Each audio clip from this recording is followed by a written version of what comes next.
From Rapture's leaky undersea tunnels to Columbia's floating districts, Bioshock shows us just how bad things can go wrong when idealism goes sour. Are we gonna be together again, Daddy?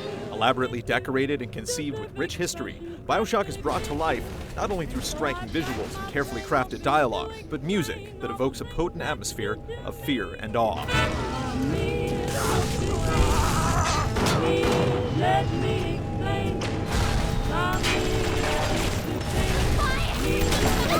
In anticipation of Bioshock Infinite's imminent release, we caught up with the minds behind the music to explore the crafting and development of Bioshock's distinctive sound.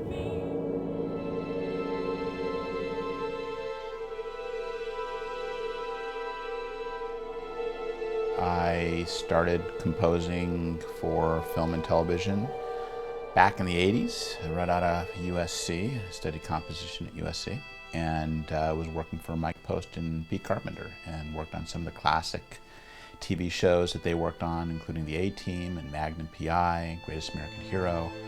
So that was a great experience for me as a young composer to write for an orchestra literally every week. In the mid-early 90s, I scored my first video game for a game called Voyeur for Philips Interactive. And they had this CDI technology. And the cool thing about CDI was it permitted you to take stereo files and put them on a CD, which had this enormous capacity at that time, 700 megabytes. I didn't really do video games after that until 2004, when my agent at the time sent my resume over to THQ and a game called Destroy All Humans. And so I scored that, and that actually led directly to scoring Bioshock.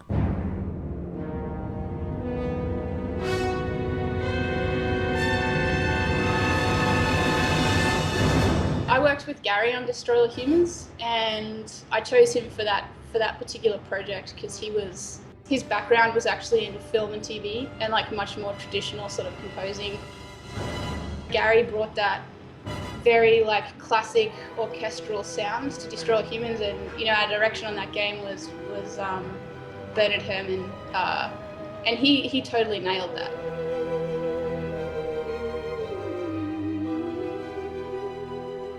When I went to Bioshock, and we sort of wanted a really similar aesthetic. We didn't want anything that was like modern in any way, shape or form. And definitely not anything that sounded like video game music. I actually remember the first day I got to the office, one of the artists like sent me an email, and I don't think there was any actual body of the email. It was just the subject, and the subject said, "No electronic music," in like all caps. So it was sort of like a no-brainer for me to rehire Gary for that project. I remember Emily saying it's this undersea city, the city that exists at the bottom of the North Atlantic, and it's like the scariest place on Earth. Yet, she said, we don't want the music to sound like any film score or any other video game score. So it was really a lot of experimentation. It took a while. Finally, I literally was working here and was experimenting around with some scoring technique called aleatoric. The live players are asked to do very specific things, but they're given a wide range of latitude in how they do it. And basically you get these very dissonant, discordant sounds, and they can be very frightening sounding. And then against that, I started adding solo violin. And as soon as I heard that, as soon as I heard my experiment, I said, this is it. This is the right style. I'd also felt early on that the string section of the orchestra was appropriate for Bioshock because fast-moving, flowing strings just seemed to, in my mind, have this water feel. And that was obviously in Bioshock, in this underworld city where water was leaking in and dripping in and pouring in, and you're surrounded by water. There was another element that struck me as critical to the feel of Bioshock, and that was this utopian dream that they had gone bad, really, really bad. There seemed something tragic about that. It seemed like a deeply flawed part of the human character to want to find some perfect human, environment, and yet in creating it, it leads to a tragic outcome. The dystopian nature of the world would also play into the decision to use licensed music from the period, much of which was pulled from Ridgway's personal record collection.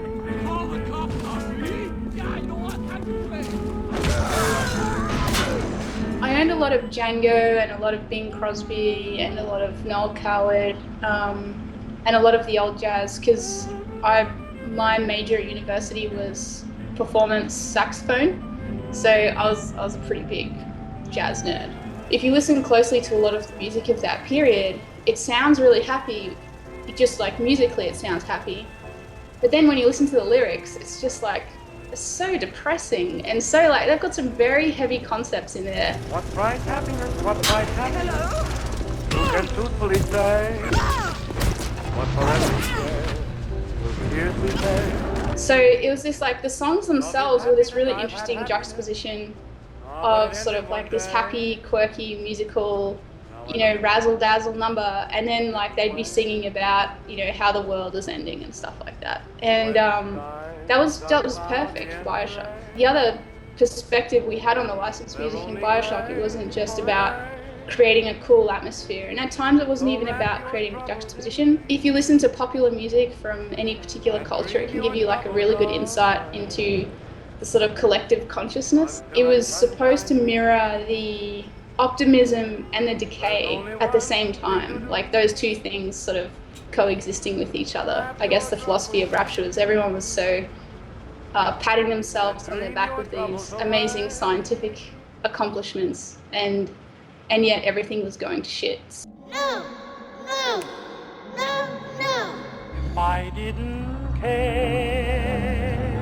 These licensed songs didn't just play in the background, but were engineered to be placed as source music embedded in the Bioshock world. Source music in a film or a television show is music that you actually sing someone play an instrument, or the radio gets turned on, or there's an orchestra, or there's a band playing, whatever. That's source music, means that someone is actually making music visually. Score is, okay, music is magically coming out of the walls, and you just accept that, the fact that there is no orchestra there. The licensed music in Bioshock was converted to mono and then placed as like point source sounds around the world, as opposed to Gary's music, which played at like full frequency stereo. There was a quality difference, as well as like a positional difference in terms of how each type of music was handled. I just made these like effects chains that made things sound like they were playing through old radios. We just like baked a lot of reverb right into the wave files themselves. And we also had strong environmental Unreal audio engine helping things like sound travel around the world and stuff like that. And another technique I threw in was this musique concrète, which is a movement in the 40s. They would take sounds from the real world.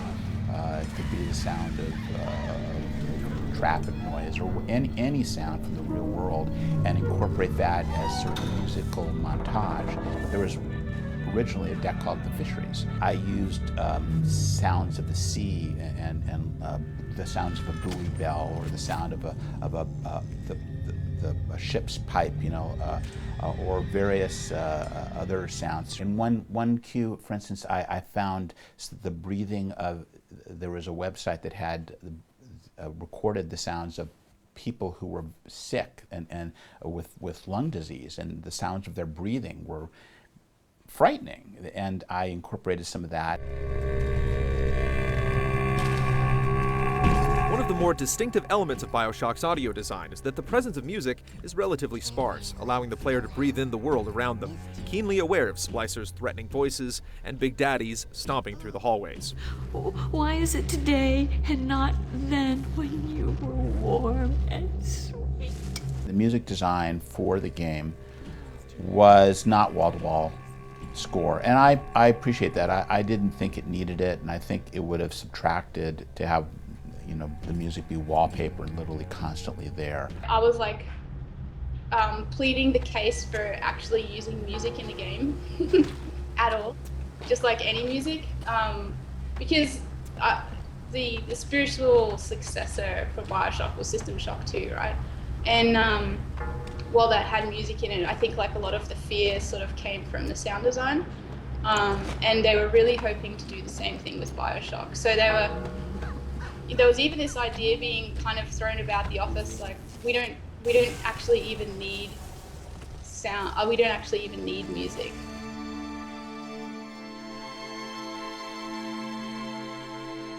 You know, Bioshock in itself is a game so much more than just fear. You know, there's like beauty, there's degradation, there's all these like different emotional elements in there, and that's really hard to do with just sound design. And you know, that's where the power of music comes into it, is to help the player like really understand that and feel that.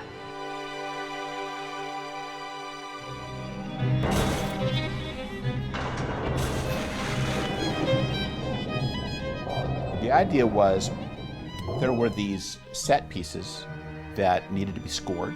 So for instance, when you're going down in the bathysphere at Rapture, there was a cue called Welcome to Rapture. And that was literally like scoring a scene in a movie. I mean, you could choose not to look out the hatch and see what was happening outside the bathysphere, but 99.999% of the people in the bathysphere are not going to look at the wall, they're going to look out.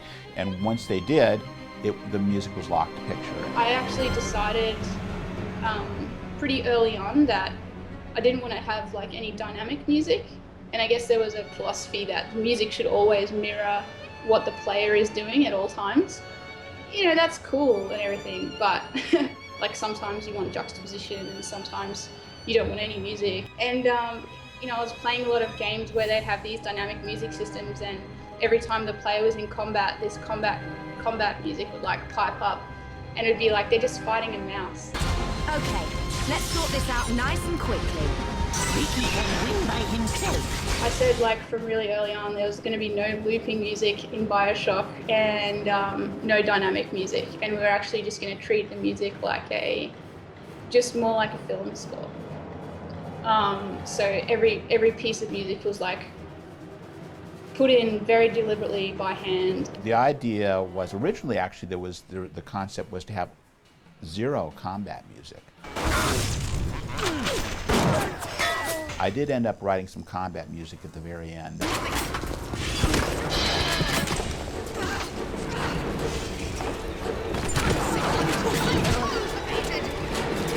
They decided they needed some key combat cues, and so I ended up writing 3 relatively short 1-minute combat cues.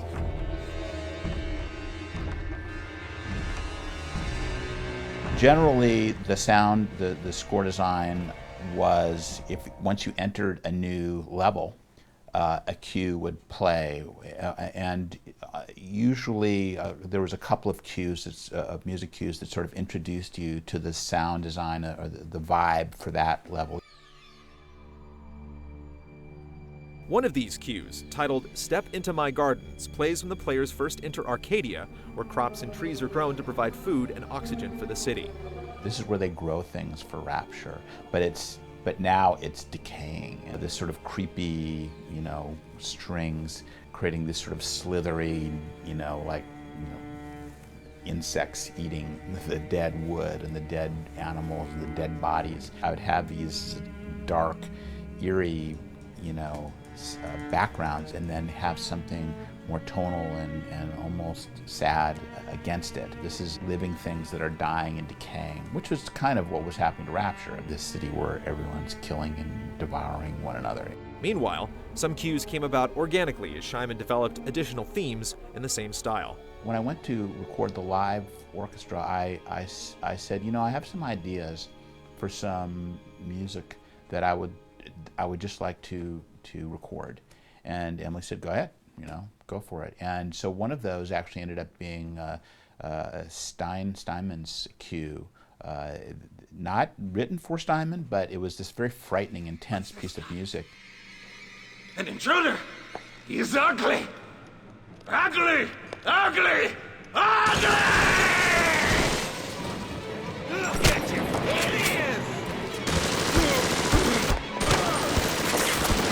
So some of those were just serendipitous. I had an idea, I had an intuitive sense that this could be very useful to them, and I gave them some additional music that they didn't request.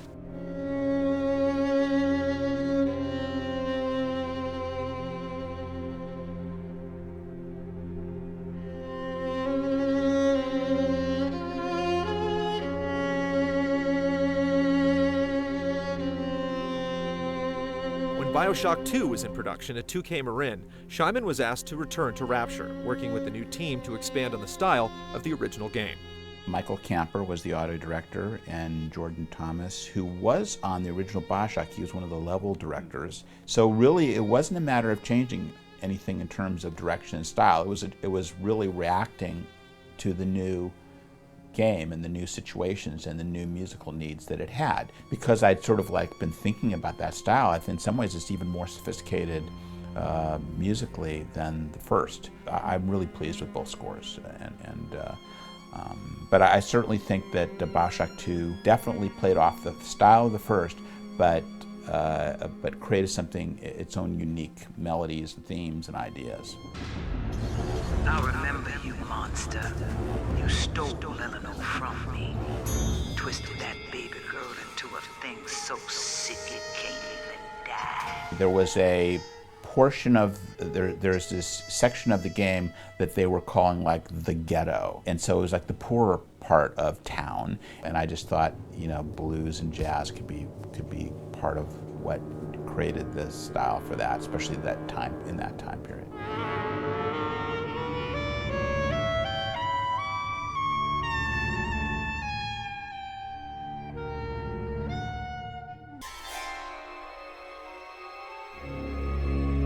Another piece, titled The Abyss, elaborates on the concept of using ambient sounds within the music. That was a continuation of that sort of music concrete. One of those sounds was literally the sound of electricity. Someone recorded this sound, and I thought, wow, that's just evocative. It's very cool, and I had to EQ it a bit because it had some zap in it, and I utilized that. So you're actually walking in a suit outside of Rapture, and you're in the water. So that just seemed like a very cool vibe for it. And I think I used brass as well, but doing some interesting techniques. This is the source of the song's bubbling noises. That's sort of the brass sort of kind of overblowing into the instrument and creating sort of some effects, essentially. One of Bioshock's most cherished pieces comes midway through the original game, courtesy of Fort Frolick's lead artistic mind, Sander Cohen. He's insane, but he's also sort of this insane hack, but he's also a genius. He wrote a piece of music, and he has someone playing it on the piano. He seemed sort of artistically reactionary to me. So I was kind of thinking, okay, Rachmaninoff was sort of reactionary in that sense. Rachmaninoff was a great composer, but his music was criticized in its day as being old-fashioned. So I thought, okay, he's going to write sort of old-fashioned music, but it's also going to be interesting.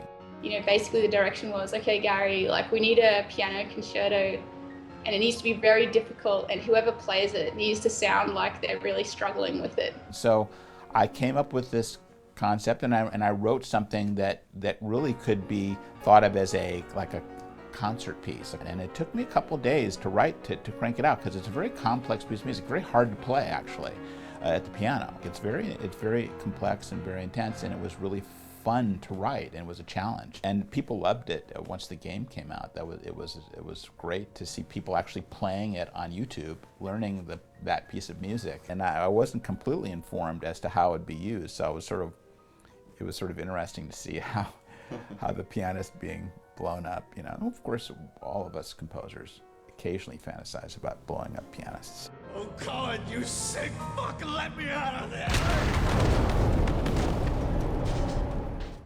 Will the circle be unbroken by and Join us next week as we continue our conversation with Gary Shyman, turning our attention from the seas to the skies for the first listen to the music of Bioshock Infinite.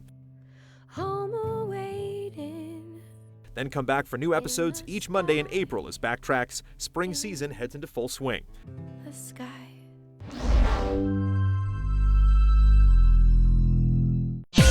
See this and other GT shows and game reviews on the GT Originals iOS app, available now on the App Store.